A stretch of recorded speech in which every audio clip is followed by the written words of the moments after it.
저는 여기 전남 영광군 묘량면입니다. 저 이름은 이민희라고 하고요. 깨움 마을학교, 저희가 이제 사회적 협동조합으로 법인을 만들었거든요. 거기 대표를 하고 있습니다. 새 아이의 엄마이고요. 학부모입니다. 네, 반갑습니다. 제가 오늘 할 얘기를 위해서 화면 공유를 할게요. 그 마을교육 공동체 활동가, 저도 활동가이긴 한데 사실 참 쉽지 않은 일을 우리가 하고 있다고 생각하거든요. 저는 사실은 이제 다 같은 활동가니까 솔직한 저의 심정을 먼저 토로하고 시작하자면 하루에도 몇 번씩 때려치고 싶을 때가 많이 있어요. 뭐 그러신가요, 다들? 그래서 마음이 냉탕과 온탕을 오가고 갈팡질팡하고 도대체 이걸 언제까지 할 것인지, 뭐 희망은 있는 것인지, 뭐 이런 문제에 대해서 늘 고뇌하고 있습니다. 엊그저께 이제 저희가 묘량 마을 교육과정이라고 운영하고 있는데요. 묘량에 있는 유일한 학교인 묘량 중앙초등학교, 이제 지역 주민들의 힘으로 살린 학교죠. 그 학교하고 같이 협업해서 마을 교육과정을 운영하고 있어요. 그러면 이제 학교 선생님들하고 협업을 하기 위해서는 이제 자주 만나서 여러 가지 교육과정에 대해서 토론도 하고 나서는 문제에 대해서 같이 의논해서 문제 해결도 하고 이러려면 자주 만나서 이제 대화하기도 하고 토론하기도 하는데 만나면 만날수록 물론 잘 알아가는 측면도 있지만 참 많이 다르구나 이런 거를 절감을 하게 됩니다.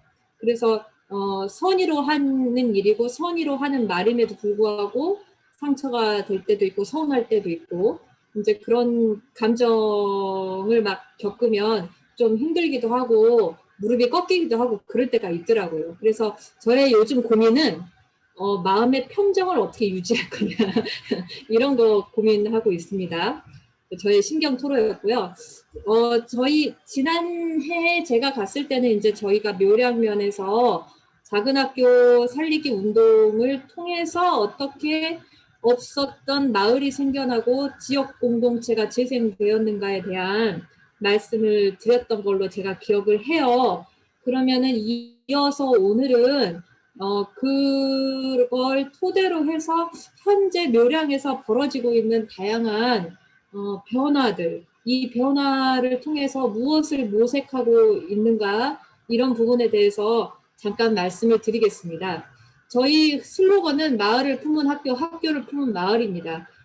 이거를 잡은 이유는 학교와 마을이 공생, 상생하지 않으면 특히 농촌은 농산업촌 사실상 희망이 많이 없다. 그래서 학교와 마을이 어떻게 공존하고 공생하며 상생할 것인지 이런 부분에 골똘히 골몰해왔던 시간이 있었어요. 그래서 우리 지역의 교육의 비전을 어떻게 세울 것인가 이런 논의를 같이 하는 와중에 이제 슬로건을 이렇게 잡게 되었습니다. 이 슬로건은 학교와 마을이 공유하고 있는 공통의 가치입니다. 이것을 실현하기 위해서 양자가 어떻게 협력하자라고 하는 구체적인 협력의 전략과 방법을 논의해 왔고 그거를 협약을 통해서 약속을 한 상태입니다. 그 얘기를 지금부터 시작을 하겠습니다. 깨운 마을학교 현재 모습, 마을교육 공동체 어떻게 진행되고 있는지 잠깐 이야기하고요. 이후에 우리가 앞으로 그리고 있는 미래, 이런 문제에 대해서 얘기하겠습니다. 묘량 마을교육 공동체 2021년 현재적 상황을 말씀드리면, 지난번에 한번 언급했듯이 작은 학교 살리기 운동을 통해서 지역이 재생되어 온 과정입니다. 마을은 제가 생각할 땐 그래요. 마을이란 무엇이냐라고 묻는다면 어디에 존재하는 그 무엇은 아닌 것 같아요. 이미 전통적인 모습의 공동체는 많이 이렇게 자취를 찾아보기 어려울 정도로 많이 사라지고 있는 추세죠. 농촌은 특히나 인구가 감소하는 지역이다 보니까 예전에 우리가 추억 속에서 이렇게 얘기하는 그런 모습은 많이 없는 것 같아요. 저희가 작은 학교 살리기 운동 시작할 때도 사실 묘량 행정구역은 있지만 그 행정구역 안에 있는 사람들은 어르신 대부분이고 지역 주민들은 다 먹고 살기 바쁘고 일상적으로 관계를 맺거나 연결돼 있거나 그러지 않았습니다. 그러니까 행정 안에 같이 있더라도 마을은 아니었던 거죠. 그래서 이 지역 교육 문제, 학교가 폐교될 수도 있다. 폐교되면 우리 지역은 미래가 이제는 꿈꿔볼 수 있는 여지마저도 사라지는 절체절명의 위기이다라는 것에 대해서 공유하고 지역 주민들한테 알리고 공유하고 이것을 같이 우리가 지역에서 힘을 모아서 해결해 보자라고 사람들을 설득하고 연결하는 과정에서 마을이 탄생하게 됩니다.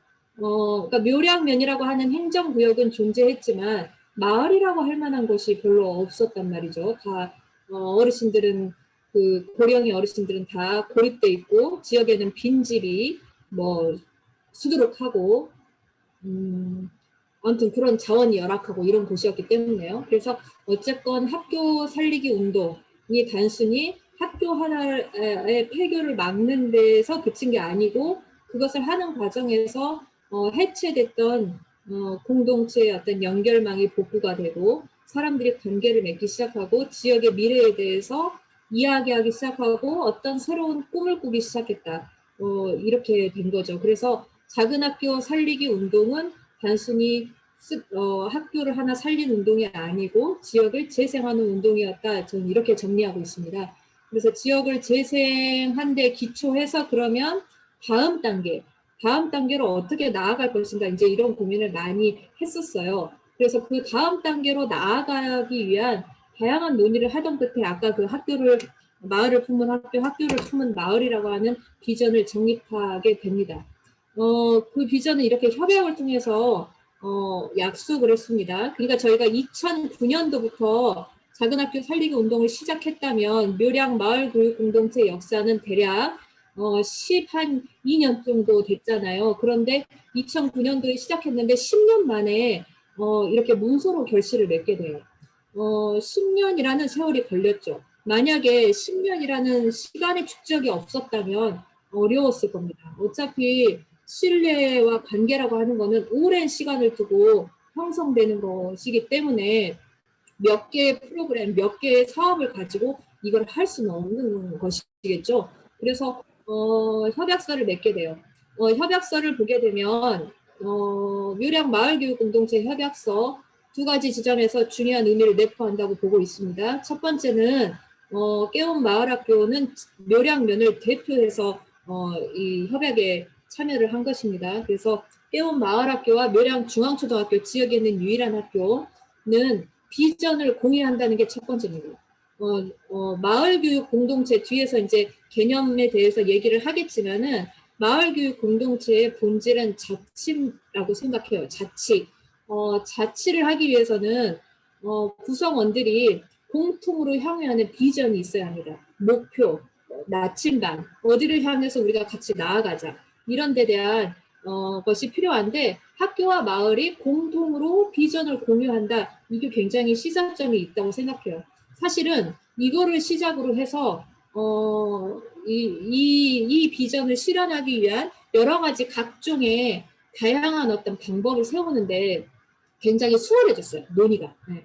그래서 비전을 공유한다 이런 게 있고요. 비전을 세웠기 때문에 당연히 구성원들한테는 이 비전에 대해서 교육하게 됩니다. 지역도 교육을 하고 학교도 신규로 오는 교사들한테 교장선생님이 다 설명을 해주세요. 우리 학교는 이렇게 가야 된다고. 그러니까 이런 것들이 이렇게 문화로 정착되는 이런 과정이 있다는 거죠. 비전을 공유한다는 게 첫 번째 포인트고 두 번째는 교육뿐만 아니라 지역의 지속 가능한 발전을 위해서 협력한다라는 겁니다. 그러니까 학교가 지역과 괴리된 섬으로 존재하는 것이 아니고 지역사회의 일원으로서 지역의 미래, 지속 가능한 미래를 위해서 학교가 역할을 하겠다는 겁니다. 그래서 이런 두 가지 지점에서 묘량 마을교육 공동체 협약 의미가 있다고 생각하고요. 이를 위한 다양한 협력의 방안들을 명시적으로 정리를 하고 있어요.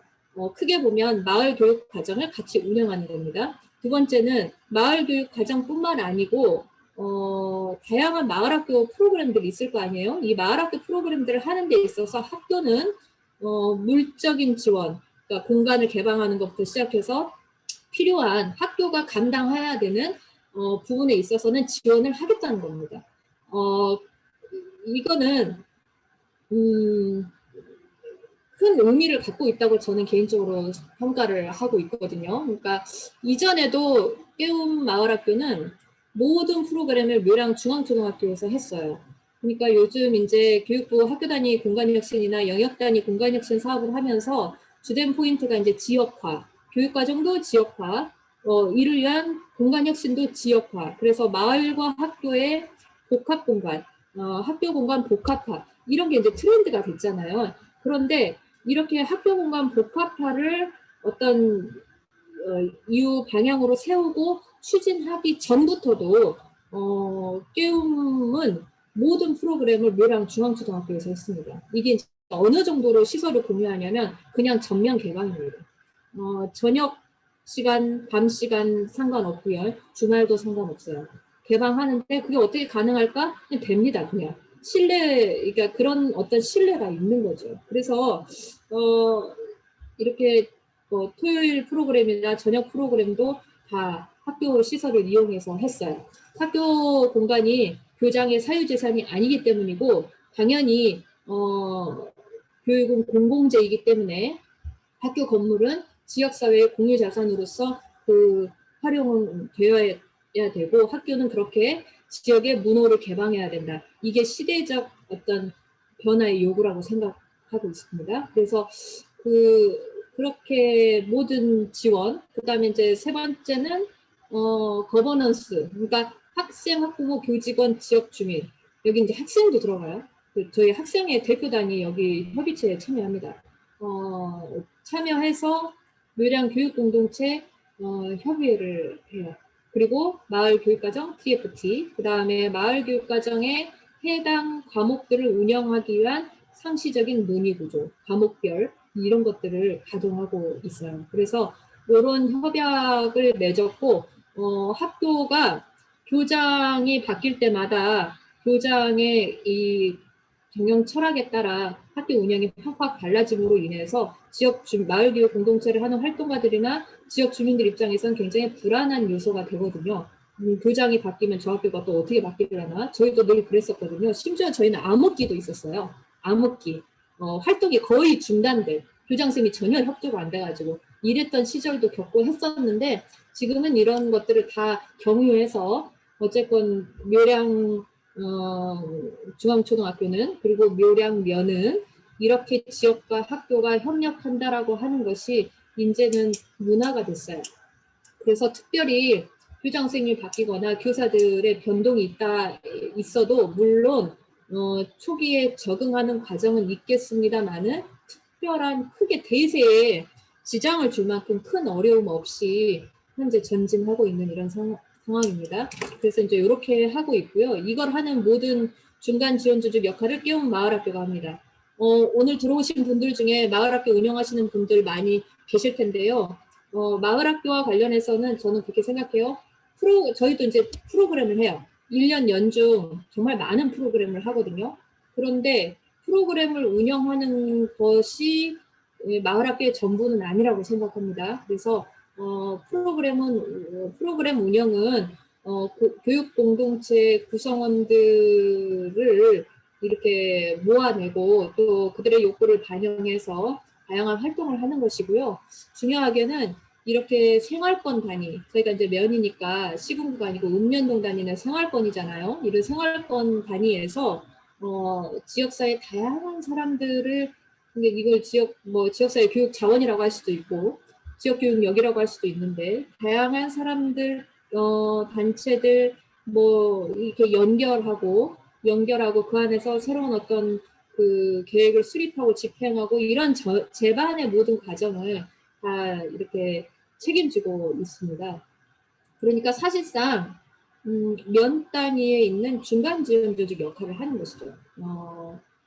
군 단위, 시군구 단위가 아니고 읍면동 단위. 그러니까 저는 마을교육 공동체가 앞으로 활성화된다면 이렇게 생활권 단위에서 이렇게 중간 지원 조직의 역할을 하는 그런 데들이 생겨나야 된다 이렇게 생각해요. 근데 지금은 광역 단위나 시군구 단위 위주로 돼 있잖아요. 그래서 이제 이런 생활권 단위에서 되면 좋겠다. 그러면 어차피 마을을 활성화한다라는 건 풀뿌리 개념이기 때문에 풀뿌리에서 이렇게 지역 주민들이 참여해서 풀뿌리가 강화되는 걸 이제 바탕으로 해서 마을 교육 공동체가 이루어져야 한다면 그 지역적 범위는 읍면동이면 좋겠다 이렇게 생각합니다. 그래서 저희는 마을학교 프로그램 운영하고 마을교육 공동체 앞서 얘기한 비전에 입각해서 당해년도 마을교육 공동체 계획을 수립하고 집행하고 그다음에 학교교육과정과 연계한 마을교육과정 및 마을 방과후 진행하고요. 여러 가지 거버넌스 자치를 위한 다양한 활동들을 하고 있습니다. 이런 말할게요. 이렇게 하는 이유는 그냥 지역 교육을 살려야 지역 공동체가 산다라는 믿음 때문이죠. 지역이 쪼그라들고 있잖아요. 괴산 지역은 어떨까요? 저는 비슷할 거라고 생각하는데 여기 영광구는 학령 인구가 10년 사이에 반토막이 났어요. 애가 없어요. 학령 인구가 반토막이 났고 지역이 이렇게 지방이 축소하고 소멸의 위기로 내몰리는 것은 당연히 지방교육의 공동화 현상, 지방교육의 붕괴를 부르고 있어요. 그래서 지방교육이 어려움을 겪고 지방교육이 붕괴로 치달으면 당연히 정주 여건은 악화되겠죠. 특히 대한민국은 교육이 굉장히 중요한 삶의 질을 좌우하는 정말 중요한 요소이기 때문에 네, 정주 여건이 악화되겠죠. 정주 여건이 악화되면 당연히 교육은 또 짜그라들겠죠. 이데 대한 악순환인 거죠. 그래서 이런 악순환의 고리를 어떻게든 끊어야 이렇게 수도권과 지방의 불균형, 도시와 농촌의 불균형, 농촌 안에서도 읍과 면 단위의 불균형, 이런 문제들이 해결될 수 있다. 따라서 지역 교육을 살리는 문제는 지역을 살리는 문제와 완벽하게 일치한다 이렇게 보고 있고 역으로 이야기하면 지역을 살리기 위해서는 지역 교육을 회생시켜야 된다 이렇게 생각을 해요. 그래서 작은 학교 살리기 운동의 경험을 통해서도 우리가 익히 체득했듯이 학교 하나를 살리니까 지역이 활성화된 것처럼 마찬가지로 이 지역이 미래가 지속 가능하게 하기 위해서는 지역의 교육을 복원하고 지역의 교육 생태계를 이렇게 만들어야 된다 이렇게 생각하는 것이죠. 그래서 이제 그런 신념과 그런 믿음 그런 데 대한 어떤 이것이 이제 살 길이라고 생각하니까 다른 게 아니라 이게 안 되면 끝이다 여기는 이렇게 생각하기 때문에 달려들고 있는 것이고요. 아직까지는 그냥 그런 믿음으로 하고 있어요. 그런데 이런 믿음이 어느 순간 해도 안 되네 이렇게 되면은 뭐 포기할 수도 있을까 그런 생각을 늘 하고는 있습니다. 참 어려운 일인 건 맞아요. 이웃마을학교 사회적 협동조합, 사회적 협동조합을 법인으로 전환한 이유는 다음과 같은 세 가지 이유 때문에 그렇게 한 것입니다. 이 세 가지 과제를 풀기 위해서 법인으로 전환을 할 필요가 있었고, 그래서 이제 전환했는데 지금 현재는 그러니까 학교를 중심으로 한 공교육에 참여하면서 학생교육 중심으로 지금 이렇게 하고 있지만은 실은 마을교육 공동체는 사실은 학생들만 대상으로 하는 이런 일은 아니잖아요. 그래서 지역에 정주하고 있는 주민들 모두가 다 마을교육 공동체 일원으로 참여하고 의미 있게 참여하고 또 그 안에서 공동체 일원으로 같이 성장할 수 있는 이런 과정으로 만들어야 한다면 결국은 아이부터 노인까지 다 이렇게 행복하게 관계 맺으며 성장할 수 있는 마을교육 공동체를 만들어야 한다. 따라서 이제 지금은 우리가 이제 당면한 과제가 묘량 중앙초등학교를 중심으로 한 학생들 교육에 집중하고 있지만 역량을 강화해서 묘량면 전체를 놓고 이렇게 그 평생교육 체계를 만들어 나가자 뭐 그런 논의를 하고 있어요. 뭐 아무튼 그래서 잘 될지 안 될지는 해봐야지 알겠습니다.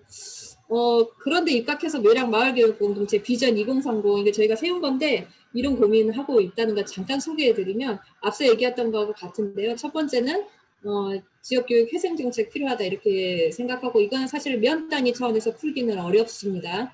교육정책, 청년정책, 인구정책, 일자리정책을 결합하는 문제인데 오늘 제가 이제 그 지역사회에서 토론회가 있어서 가서도 이 똑같은 얘기를 하고 왔는데 이제 그 예를 들어서 밤과 후만 놓고 보더라도 이제 정규 교육 시간 이외의 시간에 아이들이 어떻게 보낼 것인가, 시간을 어떻게 보낼 것인가 여기에 관여하는 주체가 굉장히 다양해요.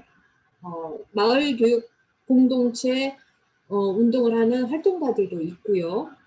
그다음에 지역 아동센터도 있고, 그다음에 뭐 청소년 방과후 아카데미, 그다음에 초등 돌봄 교실, 그다음에 초중등 방과후 학교, 그다음에 뭐 다 함께 돌봄센터 이렇게 다양하게 있습니다. 지역사회 보면.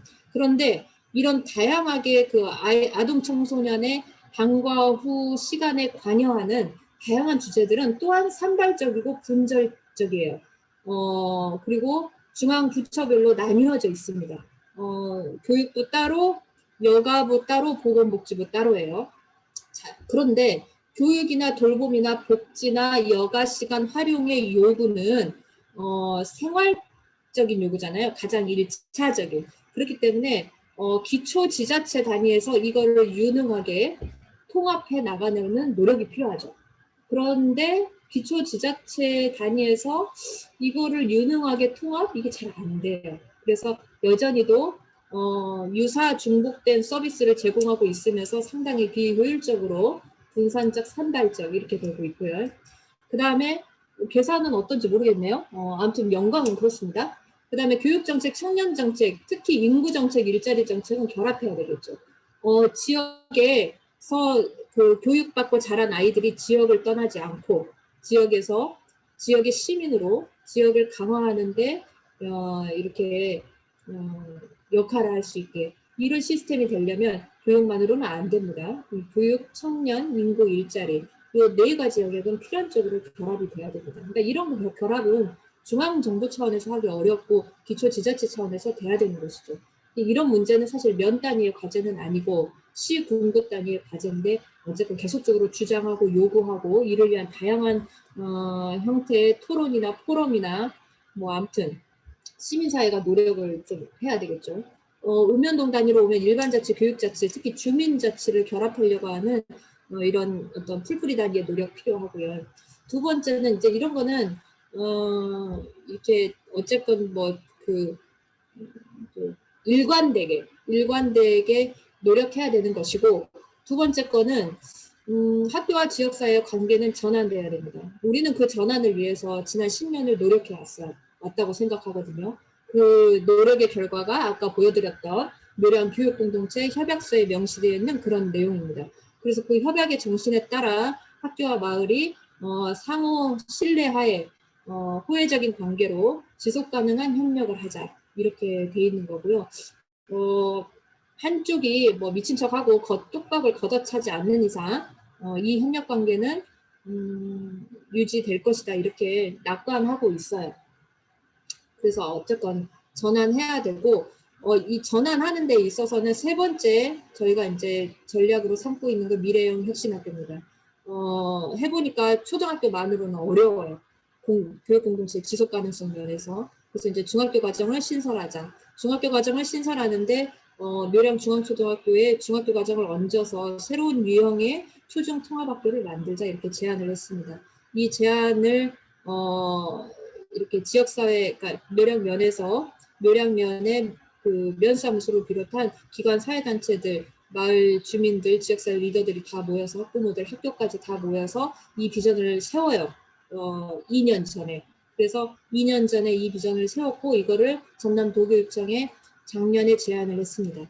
작년 2020년이죠? 그렇죠. 작년에 제안을 했고 도교육청에서 검토하고 있어요. 근데 쉽지는 않아요. 학교 하나 짓는 게 쉬운 문제는 아니어서요. 그래서 어쨌건 이걸 통해서 이루고자 하는 건 뭔가 미래 사회에 필요한 역량을 기르고 마을의 주체를 형성하는데 기여하는 학교여야 한다. 어차피 4차 산업혁명 시대에 학교의 어떤 위치는 어떤 전통적인 그런 모습으로는 안 되고 학교는 변화해야 된다라는 강한 요구의 측면에 있잖아요. 그 요구의 실체는 이런 거라고 생각해요. 교육과정은 지역화하고 그 다음에 학교는 지역사회 일원으로 지역사회 기반에서 이런 게 트렌드라고 생각하고 나머지 뭐죠? 그 ICT에 기반한 무슨 교육에 아무튼 이렇게 첨단 기술을 접목해서 이렇게 하는 부분은 그냥 하면 될 것이고 어쨌건 핵심은 패러다임을 전환하는 문제인데 패러다임 전환의 요체는 학교가 지역사회와 괴리된 섬이 아니고 지역의 일원으로 기능해야 된다 이거죠. 그러려면 많은 부분을 바꿔야 합니다. 그래서 이제 그런 걸 제안한 거예요. 미래형 혁신학교를 하자. 자, 실험을 해보자. 묘량에서 이렇게 제안한 거고요. 이 모든 걸 하기 위해서는 깨운 마을학교 사회적 협동조합 네 번째 과제 법인화를 했기 때문에 어쨌건 중심으로 역량을 강화해서 지역 교육을 좀 밀고 나가자. 평생교육 시스템, 혁신교육 벨트, 마을교육 협력체제, 인근의 면 지역을 연결하는 이런 구상까지 해보자 이렇게 하고 있는 겁니다. 여기까지 좀 딱딱했죠. 예. 여기까지가 이제 저희가 생각하고 있는 비전이고 이를 실현하기 위해서 하고 있는 거 잠깐 그냥 재밌게 소개해드리면 묘량 마을교육과정 4가지 운영하고 있어요. 엊그저께 그 학교하고 같이 평가회의를 했어요. 그래서 이제 작은 학교이기 때문에 선생님들이 많지가 않아서요. 그 관련된 학년 담임들 전부 들어오고 교장, 교감, 교무부장, 연구부장 들어오고 그 다음에 마을학교에 해당 교육과정 운영 책임자들 들어가서 전체를 놓고 같이 평가를 한 겁니다. 물론 이 과정을 짤 때도 동일한 과정을 거쳐서 이거 수업 계획을 세웠겠죠. 마을교육과정의 정의는 이런 겁니다. 네. 그냥 참고로 보시면 될 것 같고요. 저희가 4과목 운영했어요. 1학기 때요. 2학기 때도 이제 이와 동일하게 할 건데 3학년, 4학년, 5학년, 6학년 이렇게 운영했고 3학년 우리 마을 역사탐험대 내용 보시면은 짐작하시다시피 마을의 역사, 문화 유적을 찾아서 마을의 다양한 어떤 옛 이야기와 사람들을 통해서 재미있게 마을을 친숙하게 느끼자 이런 겁니다. 여기에 이제 지역 그 주민이신 분이 강사로 이렇게 오셔가지고 그 아이들하고 같이 수업 운영하고 했어요. 우리 마을 역사 탐험대에 강사로 오신 묘량면 농학대장님, 여기 토박이이면서 묘량 중앙초등학교 19회 졸업생이니까 아이들의 선배이기도 하죠. 처음 있는 일이죠. 아이들하고 이렇게 경험하는 게. 아이들 입장에서도 처음 있는 일입니다. 그러니까 우리가 하고 있는 이 모든 일이 다 낯설어요. 처음이에요. 그래서 처음이다 보니까 약간 호기심과 설레임과 흥분도 있지만 처음이다 보니까 서투르고 어색한 것도 있었어요. 그래서 그런 것들을 어떻게 극복해 나갈까 이런 거를 이제 논의를 하고 있는 중이거든요. 어쨌건 1학기 때 이렇게 2번, 3학년은 가볍게 진행했고요. 4, 5, 6학년이 이제 방학 때부터 지금까지 쭉 지속적으로 한 달에 2번 이상씩 만나면서 수업을 하고 있는데 4학년은 저희가 농부학교 하고 있습니다. 농부학교는 4가지 학교 텃밭 이제 농장이죠. 아이들이 이름 붙인 건 희망농장이라는 이름을 붙였어요. 희망농장을 만들었고 여기는 이제 논농사구역, 밭농사구역, 과수원구역이 있습니다. 연중 농사를 짓는 겁니다. 아주 힘들어하고 있어요. 그런데 지나고 보니까 보람차다 그렇게 말을 하더라고요. 그리고 이렇게 다양한 연중 농사 활동하고 8년 만에 저희가 모내기를 했어요. 8년 전에 한 번 하고 8년 동안 못했던 거예요. 이 손 모내기를. 8년 전이면 학교 살리기 초창기니까 이것저것 다 막 시도할 때지 않겠어요? 그러니까 8년 전에 하다가 중간에 못한 이유는 학교 선생님들 너무 힘들다고 하는 거예요. 모내기 너무 힘들다. 이래가지고 중단됐고 그 중단된 게 한 해, 2해 가다 보니까 이제는 관심 밖으로 멀어지면서 아예 그냥 시도조차 못했던 세월이 한 8년 있었거든요. 그런데 올해 다시 그걸 복구해서 했습니다. 다양한 에피소드들이 있었고 재밌는 일들이 있었고 아이들이 이제 처음 하는 경험이니까 또 여기에 이제 마을 교사로 오신 동네 어르신도 애들하고 같이 하는 이런 활동을 통해서 본인도 어떤 지역의 어른으로서 자부심도 느끼고 뭐 이런 과정이 있었는데요. 이렇게 농사 짓고 여기서 수확한 농산물이 연중 계속 나오겠잖아요. 연중 계속 나오니까 그거를 어떻게 나눌 것인가, 어떻게 판매할 것인가, 뭐 이런 논의도 아이들하고 같이 하면서 무인 장터도 운영해보고 또 이제 하반기에는 쌀을 수확해야 되니까 그걸 가지고 어떻게 그 다음에 뭐 배추를 심을 것이기 때문에 그걸 가지고 김장을 어떻게 그 다음에 이제 중간중간에 나오는 뭐 하여튼 막 되게 5만 가지 많이 했거든요. 그 5만 가지 나오는 것들을 그때그때 두 차례 수업뿐만 아니라 거의 이 애들은 매일 이 농장을 갔어요. 아침에 이제 등교를 농장으로 하는 이런 식입니다. 또 매일 농장으로 가서 물 주고 들여다보고 관찰하고 농사일지 쓰고 뭐 이렇게 한 겁니다. 한 학기 내내. 그래갖고 이제 여기에는 담임 선생님, 이 교육과정에 참여한 학교 교사죠. 학교 교사의 이게 전적인 어떤 지원과 협력이 있기 때문에 가능했던 일입니다. 그래서 이제 마을에서는 이런 농부학교의 교육과정을 제공하고 학교에서는 이것을 학교 교육과정으로 확산시켜서 여러 가지 수업에 이제 녹여내는 거죠. 국어 수업, 무슨 뭔 수업, 뭔 수업 이렇게 이런 것들을 했어요. 5학년은 생태과학교실을 했습니다. 생태과학교실은 마을의 자연 자원을 활용한 과학 수업을 하는 겁니다. 그래서 뭐 강사 알아보느라고 굉장히 힘들었는데 어쨌건 이 취지에 동감해서 합류해 주신 선생님이 계셔가지고 다행히 성공적으로 운영을 했습니다. 그래서 산에도 가고 습지에도 가고 그 다음에 이제 그 자연을 활용한 물리학 수업이죠. 이런 것들 하면서 아이들이 좀 어려워하기도 했는데 되게 호기심 있게 흥미 있게 진행을 했고 때에 따라서는 5, 6학년이 합동으로 해서 산에 올라가기도 하고 이렇게 확장해서 그러니까 이제 유연하게 어떤 하나를 정했다고 해서 그것만 이렇게 고집하는 게 아니라 필요하면 열어서 학년을 열어서도 하고 필요하면 교육과정을 중간중간에 수정하고 바꾸는데 굉장히 탄력적이고 유연하게 이렇게 운영을 했었어요. 6학년은 기자단인데 이거 제가 운영했거든요. 제가 신문을 이제 참으로 오래간만에 아이들하고 만들었는데 굉장히 힘들었습니다. 근데 어쨌건 냈습니다. 참관호를. 그래서 마을 신문을 냈고 의미가 있는 거는 묘량면이라고 하는 정말 변방의 시골 마을에서 묘량의 이름을 달고 나온 첫 번째 매체, 최초의 매체가 아이들의 손으로 만들어진 어린이 마을 신문이다라는 데 큰 의미를 두고 있습니다. 지역에서도 굉장히 기다렸고 이것이 나왔을 때 굉장히 많은 응원과 격려와 뭐 이런 과정이 있었어요. 그래서 여기저기 기관도 방문하고 또 분에 넘치는 환대를 받고 아이들이 그러니까 갑자기 막 어깨가 으쓱해지면서 자기들이 뭔가 크게 한 것처럼 이렇게 생각을 하더라고요. 그래서 신문 내면서 마을을 취재하고 그 다음에 들여다보고 알게 되고 이런 과정이 있고요. 또 하나는 요즘 애들의 특성인데 글쓰기를 정말 이런 표현 좀 그런데 미친 듯이 싫어해요. 정말 너무너무 싫어하거든요. 그런데 그러니까 문해력 이런 거는 사실 4차 산업혁명 시대에 기초적으로 갖춰야 되는 역량이라고 생각해요.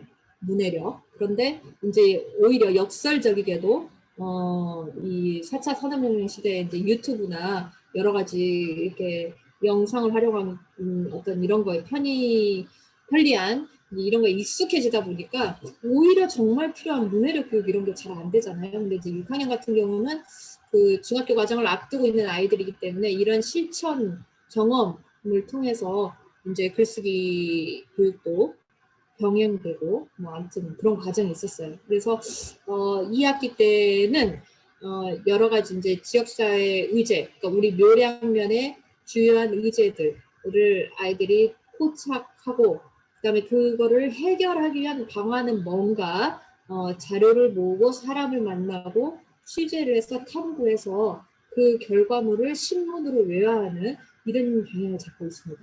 그래서 2학기 때 이걸 하려면 학교 교사들의 전폭적인 협력이 있지 않고서는 어렵습니다. 왜냐하면 제가 한 달에 2번 수업 들어가서 이 신문 하나 내기가 정말 버겁더라고요. 물리적으로 불가능합니다. 그러니까 자주 만나서 아이들 기사도 봐주고 토론도 해주고 이래야 되는데 그게 어렵더라고요. 그래서 그런 것들을 뭐 개방적으로 마을에 열어주고 마을 교사에게 열어주고 그리고 보장해주고 이러려면 학교 교사들 학교하고 이렇게 충분한 어떤 소통과 협의 약속 이런 거 필요하겠다 이런 생각이 들었어요. 그래서 2학기 때는 어쨌든 계획 수립 단계에서부터 그렇게 이렇게 좀 자주 만날 수 있게 이렇게 한번 해보자라고 얘기한 상태입니다.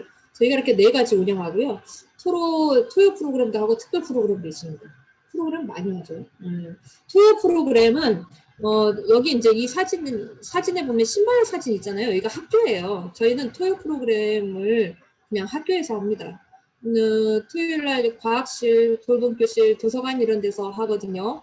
그런데 이거를 할 때 학교 선생님이 학교에 안 와요. 그냥 우리가 들어가서 해요. 문 따고 들어가서 하고 문 닫고 나오는 뭐 그런 겁니다. 특별히 학교에서 지역 주민들이 와서 학교 건물을 쓰는데 특별한 제약을 두고 있지 않습니다. 지난 10년 동안 그렇게 했을 때 단 한 차례도 문제가 된 적이 없었어요.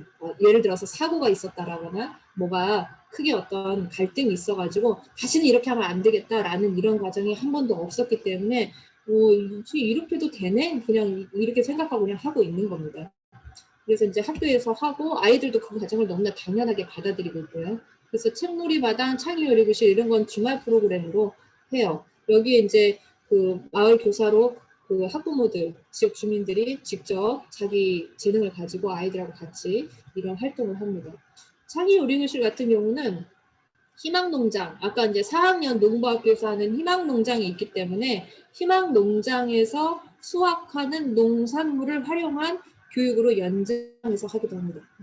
이렇게. 그래서 이제 교육과정이 각각은 독립적이고 완결된 구조를 가지고 있지만 학년을 넘나들거나 아니면 교육 과정을 넘나드는 것도 유연하게 열어두고 그때그때 하자 이렇게 한 겁니다. 그래서 상당히 이런 유연성을 발휘하기 위해서는 소통이 굉장히 자주 양적으로나 질적으로나 소통이 잘 돼야 되거든요. 그래서 이제 그런 부분을 중요시하게 생각합니다.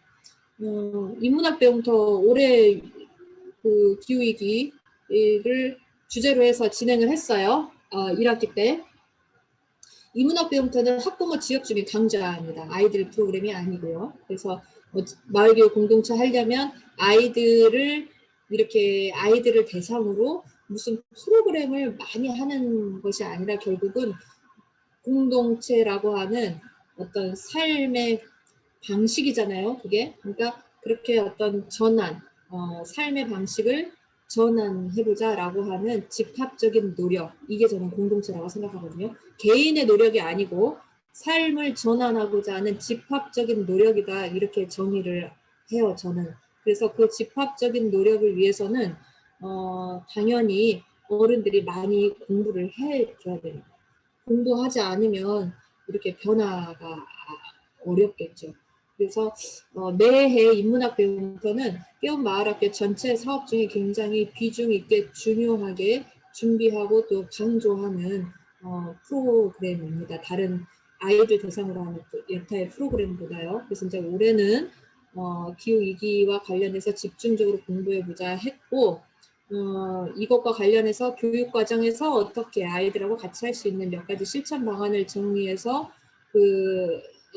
묘량교육공동체 협의회 1학기를 마감하는 묘량교육공동체 협의회가 얼마 전에 있었어요. 그래서 교사들, 학부모, 지역주민 이렇게 참여하는 묘량교육공동체 협의회에서 인문학 배움터를 통해서 토론한 몇 가지 학교에 제안하는 한 3가지 정도의 그 기후위기와 연결된 교육과정, 교육 프로그램을 학교에 제안을 했습니다. 그래서 그거를 학교에서 수용해서 교사들이 고민해가지고 그거를 2학기 교육 그 계획에 반영하게 됐어요. 이제 이런 소통이 다 이렇게 연결되어 있다 이렇게 생각하고요.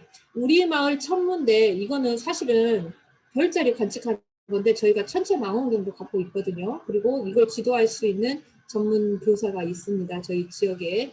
그래서 하려고 했는데 날씨가 너무 안 좋아갖고 결국은 별은 못 보고 다른 실내 프로그램으로 대체를 해서 아이들 학교 교육과정에 연계해서 들어가서 했습니다. 예전에 할 때는 이거를 경로당에서 망원경 세대 설치해 놓고 어르신들하고 같이 밥도 해먹고 농악도 치면서 별도 보고 이렇게 한 적도 있어요. 근데 어쨌건 마을에서 이렇게 하늘을 보면서 뭐 다양한 뭐 이렇게 재밌는 일들을 하는 이런 프로그램도 합니다.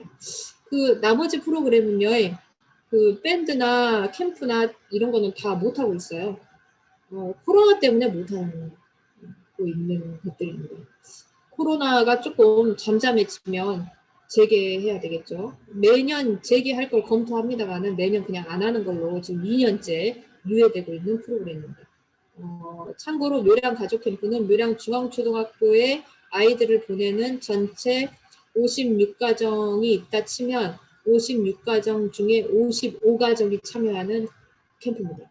거의 100%다 참여하는 대규모죠. 그래서 이제 1박 2일로 학교에서 텐트 치고 잠도 자고 물놀이도 하고 뭐 이런 캠프인데 여기서 사실은 다 이렇게 다 알게 되고 친해지게 되고 이렇게 인맥으로 다 얽히게 되는 거죠. 대한민국은 인맥사회 아니겠습니까? 그리고 그 관계도 다 인맥이죠. 그래서 인맥으로 다 얽히게 돼요. 그래서 이제 공동체가 상당히 끈끈해지는 이런 어떤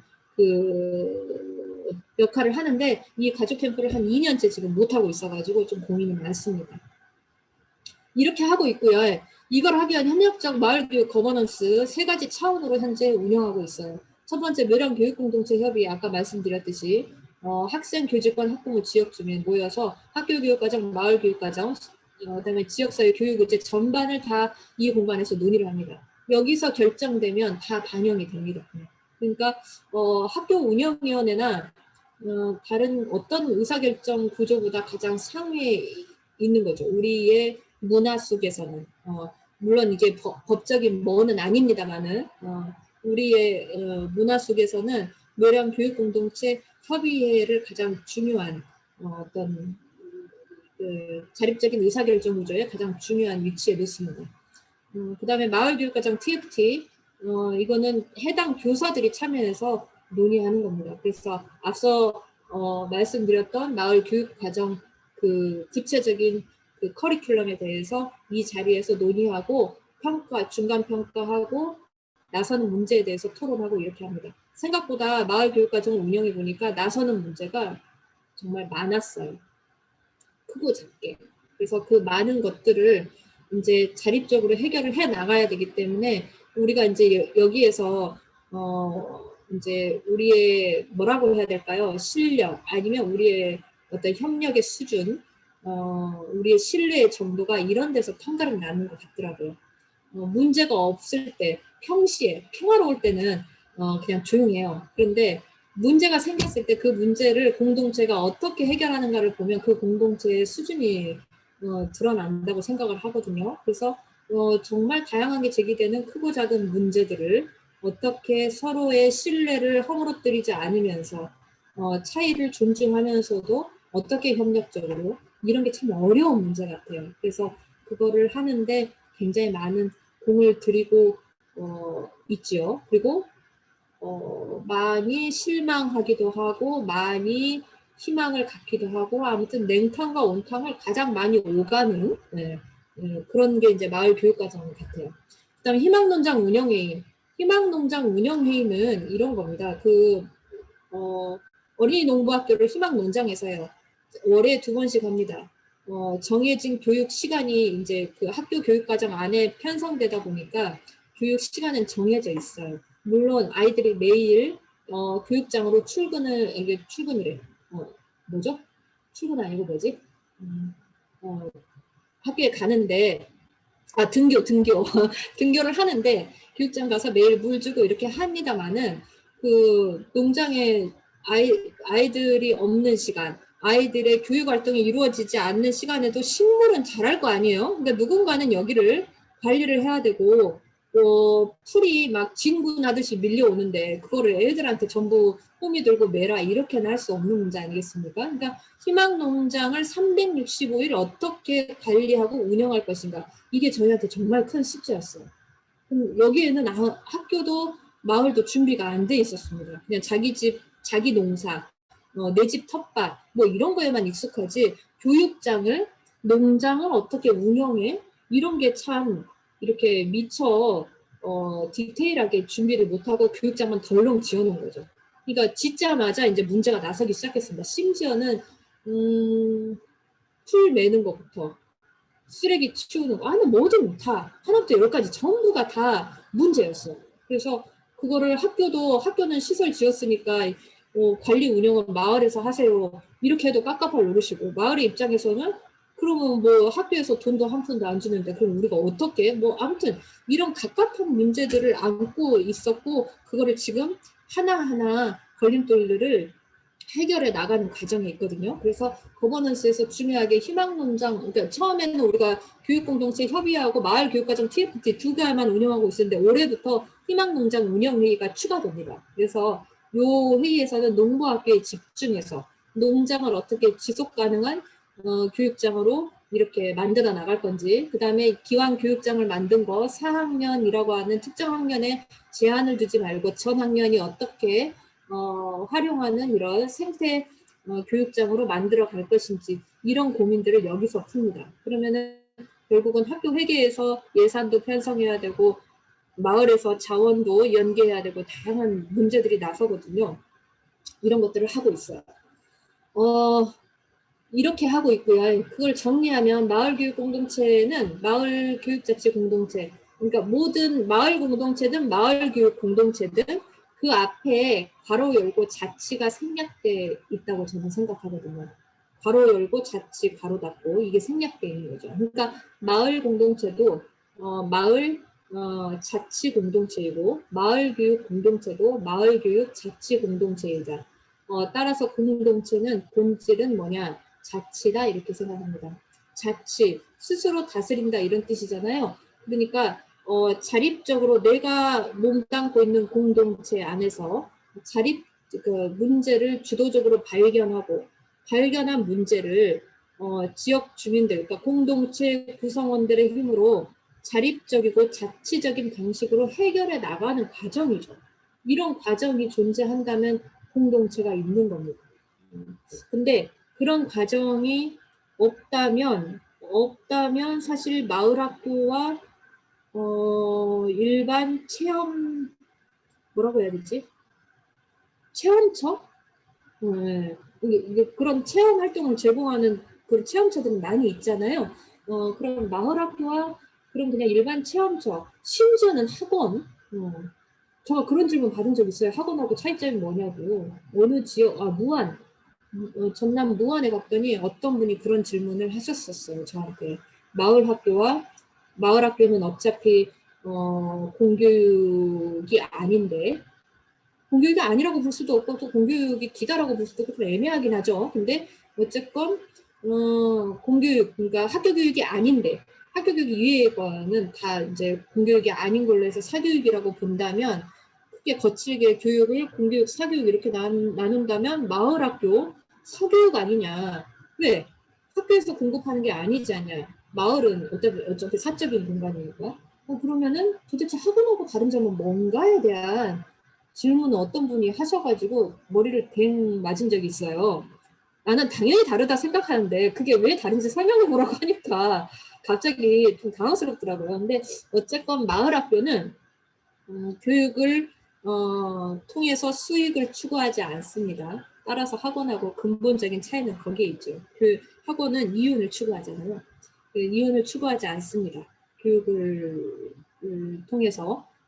그리고 마을학교는 프로그램을 똑같이 뭐 이렇게 혹자가 보기에는 학원에서 내지는 이윤을 목적으로 하는 체험 활동처 이런 데서 제공하는 프로그램과 그닥 다를 거 없은 것처럼 보이지만 그런 데들은 다 이렇게 휘발되는 일회적이고 이렇게 휘발되는 이런 거라면 마을학교는 공동체 관계력, 공동체력, 지역사회 교육력으로 축적되는 겁니다. 마을학교의 활동은. 그래서 휘발과 축적의 차이가 있다라고 봤어요.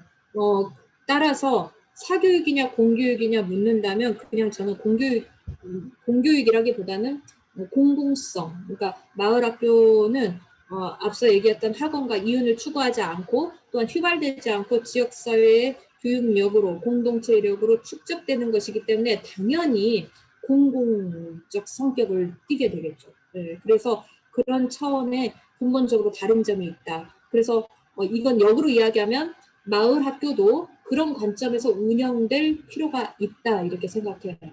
충북은 어쩐지 모르겠지만 전남은 현황이 어떠냐면 2015년에 마을교육 공동체라는 말을 처음으로 씁니다.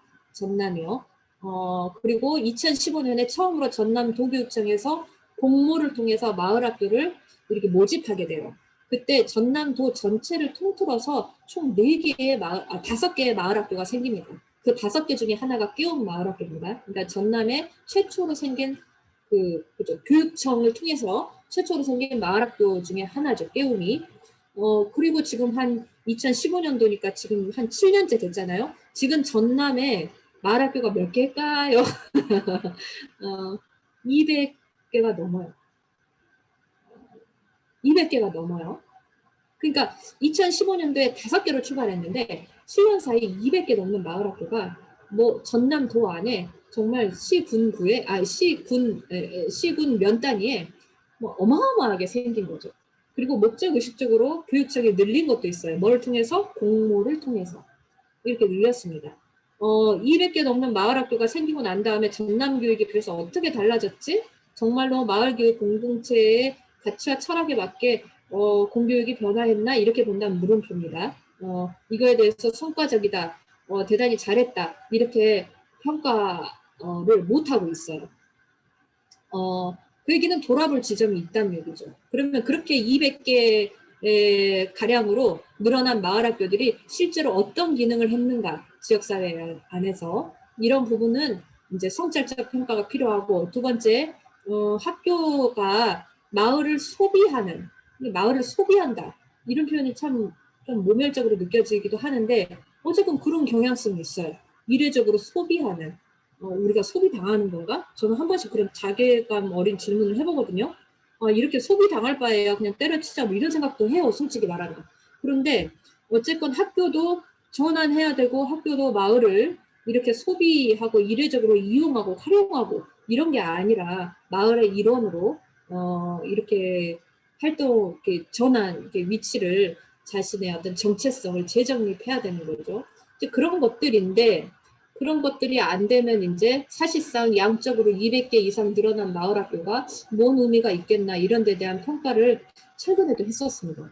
그렇듯이 마을교육 공동체는 마을교육자치 공동체, 자치를 얼마만큼 이루고 있는가. 거기서 마을학교가 해당의 지역에서 마을의 교육자치를 이루는 데 있어서 어떤 역할, 어떤 기능을 하고 있는가 이런 물음이라고 생각해요.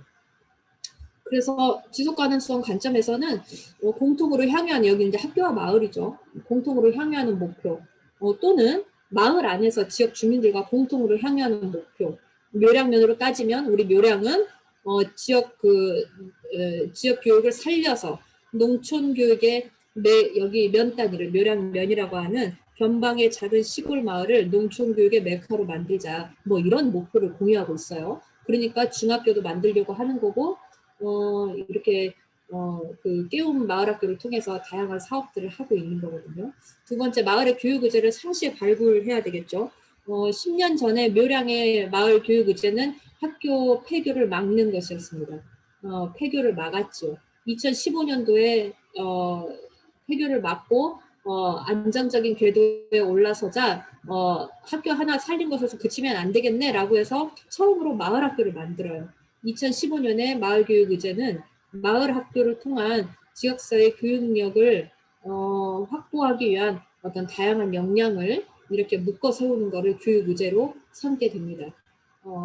그리고 2020년도에 세 번째 교육의제는 초, 중 통합 미래형 혁신학교를 지역에 세우자. 이를 위해서 지역의 면장, 뭐 이장들 다 뭐 얘기했고, 한 이장님은 그 전남도 교육감님한테 10년 전에도 우리를 그렇게 안 도와주더니 지금도 안 도와주면 어떡하냐고 막 이렇게 울먹울먹거리면서 얘기할 정도로 강하게 요구를 했었어요.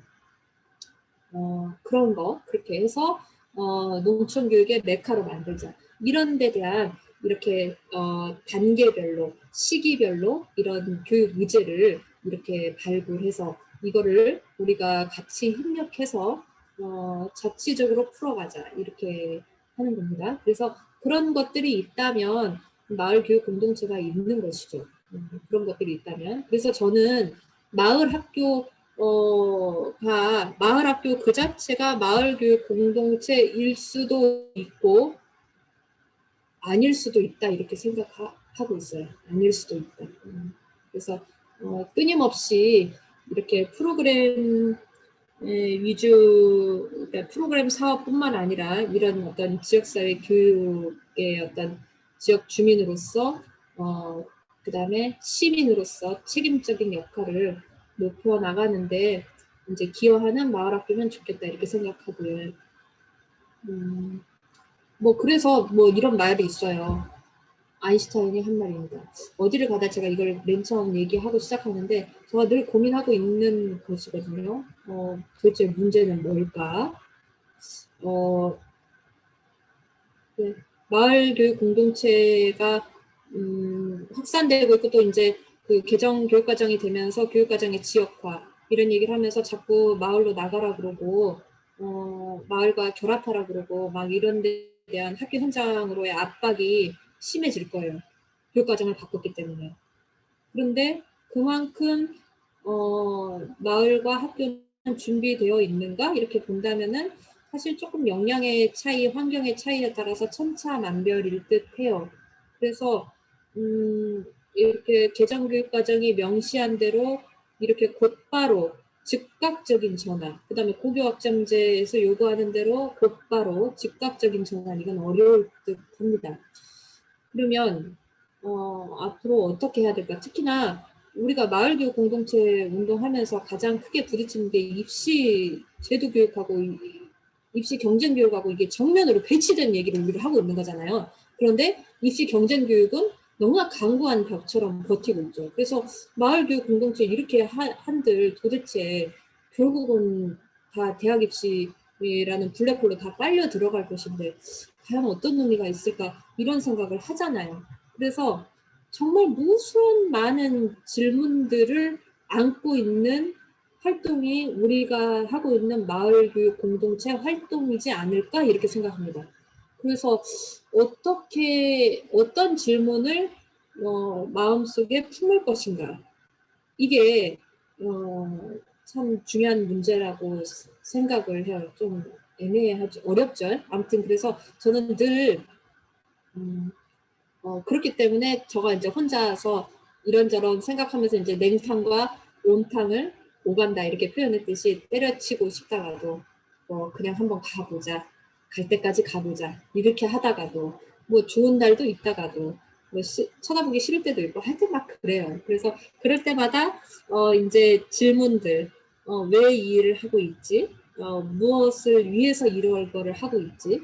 이런 데에 대한 이제 질문을 놓치지 않으려고 그리고 그런 질문을 이렇게 주변의 동료들과 공유하기 위해서 이제 이야기를 많이 하고 이제 그러면서 이제 하고 있는 거죠.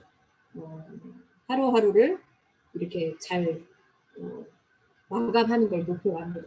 하루하루를 행복하게. 그렇고요.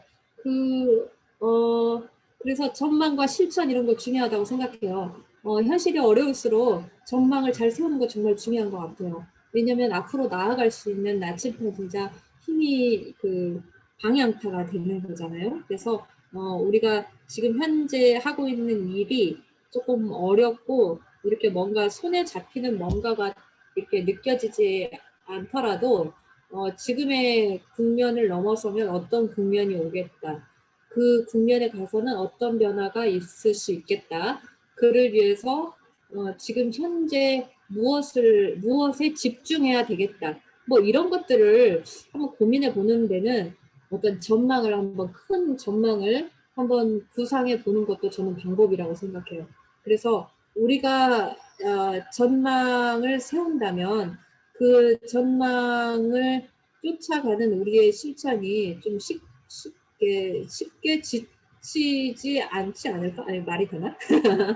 그러니까 설사 실패하더라도 어제도 이제 그런 얘기했거든요. 우리 마을 교육과정 TFT 회의 마치고 어렵고 힘든데 실패하더라도 뭐 어때? 실패할 수도 있지. 중요한 거는 그 실패마저도 어떤 나아가는 과정에 위에 있으면 되지. 그러면 중요한 건 어떤 방향으로 나아가고 있느냐지 오늘 성공하느냐 실패하느냐가 중요하지 않을 수 있다. 실패한다 하더라도 우리가 세운 어떤 방향성 위에만 놓여 있다면 결국은 그 궤도대로 가는 거 아니겠냐. 그래서 성공과 실패, 일이 일비하지 말자. 어차피 될 일은 될 것이고 안 될 일은 안 될 것이다. 뭐 이렇게 생각을 하고 있어요. 그래서 마을교육 공동체는 기존의 공교육의 문제점, 그다음에 공교육의 한계를 극복하고 새로운 교육을 해보자는 것이고요. 첫 번째는. 그다음 두 번째는 자본주의의 각자 도생의 삶의 방식이 아니라 마을의 가치를 복원하고 공동체를 회복해서 더불어 함께 사는 방식으로 삶을 전환하고자 하는 운동이죠. 이 두 가지 를 다 품고 있는 운동이 마을교육 공동체이라고 생각하고 따라서 이거는 완결된 어떤 구조, 완결된 어떤 결론이 있는 게 아니고 과정이죠, 과정. 과정이 어떤 방향을 으로 가고 있느냐가 사실 이 운동의 다지 종착역에 뭐가 있을 것이다 이게 아니다 이 말이죠. 그래서 역동하는 과정, 과정의 언어 뭐 이렇다라고 생각합니다. 그래서 그 지치지 않은 실천 이런 거 어떻게 해야 될까 이런 생각해봐요. 이런 명언도 뭐 얘기해요. 왜 이 운동을 하는지. 첫 번째가 그거죠. 그 사회를 바꾸는 거죠. 두 번째는 교육을 바꾸는 거죠. 첫 번째 명제에서 사회를 바꾸는 거. 당연히 사회를 바꾸는 건 사회 시스템도 바뀌어야 되겠고, 이 사회를 만든 건 아이들이 아니고 어른들이기 때문에 어른들의 사고와 삶이 전환하지 않으면 마을교육 공동체는 어불성설로 그칠 가능성이 있습니다. 그냥 또 하나의 프로그램. 아이들 입장에서는 그래요. 저는 사실은 마을학교라면서 가장 크게 고민했던 게 애들의 시간을 우리가 빼앗고 있는 건가에 대한 고민을 해봤어요. 애들의 시간을. 우리 애들은 그 정규 수업 시간 이렇게 하고 피곤하잖아요. 저희 아들만 하더라도 수업 시간 끝나면 다른 프로그램 엄마가 막 가져가면 싫어해요. 다른 아이들은 어쩐지 모르겠는데. 근데 이제 마을학교 프로그램 정규 수업 시간 이외에 마을학교 프로그램 또 가야 되고 또 주말에는 또 무슨 프로그램 가야 되고 이런 것들이 자꾸 어떤 어른들이 어떤 프로그램을 만들어서 자꾸 애들을 이렇게 프로그램으로 동원하는 거 아닌가 막말로 얘기하면 이런 생각 해볼 때가 있거든요. 그래서 그렇게 되지 않으려면 어떻게 해야 되는가 이런 고민 해봐요. 아예 어차피 대한민국 교육은 입시 경쟁 체제이기 때문에 정말 과도하게 공부를 시키고 있고 과도하게 아이들을 프로그램으로 이렇게 몰아넣고 있잖아요. 놀이나 쉼이나 이런 걸 허락하지 않는 구조. 그런데 마을학교마저도 무슨 프로그램을 짜서 이렇게 애들한테 강요하고 있는 건가? 이에 대한 자문을 해봐요. 물론 그렇지 않다라고 생각을 합니다. 그런데 그런 질문을 한번 해보는 거예요. 그래서 오늘의 아이를 어제의 방법으로 가르치는 것이 비단 학교 교육뿐만 아니라 마을 교육도 잘못하면 그럴 수도 있겠네 이런 생각을 한번 해봐요. 그래서 이제 그런 데 대한 어떤 성찰, 이렇게 자각적인 질문 이런 걸 놓치지 않으려는 노력이 우리를 올바른 방향으로 이끌어 줄 것이다 이렇게 생각합니다. 자, 마지막 말은요 이겁니다. 그래서 지향하고자 하는 어떤 이상향은 이런 거죠. 가고 싶은 학교가 있고 살고 싶은 마을이 있으면 되는 것이지. 사실 우리가 이 가고 싶은 학교를 만들고 살고 싶은 마을을 만들기 위한 이 노력을 이렇게 장황하게 이렇게 어려운 말로 얘기했지만 사실 단순하게 생각하면 이런 문제다 이렇게 생각하고 이런 것들이 실현될 때까지 어쨌든 포기하지 말고 한번 노력해 보자. 묘량 같은 경우는 학부모들이 이제 그런 얘기를 많이 해봐요. 할 수 있는 한 최선을 다해보자. 최선을 다하다가 안 되면은 뭐 후회 없이 그만두더라도 일단은 지금 이 상황에서는 최선을 다해보자. 이렇게 생각하고 있습니다. 여기서 마치겠습니다.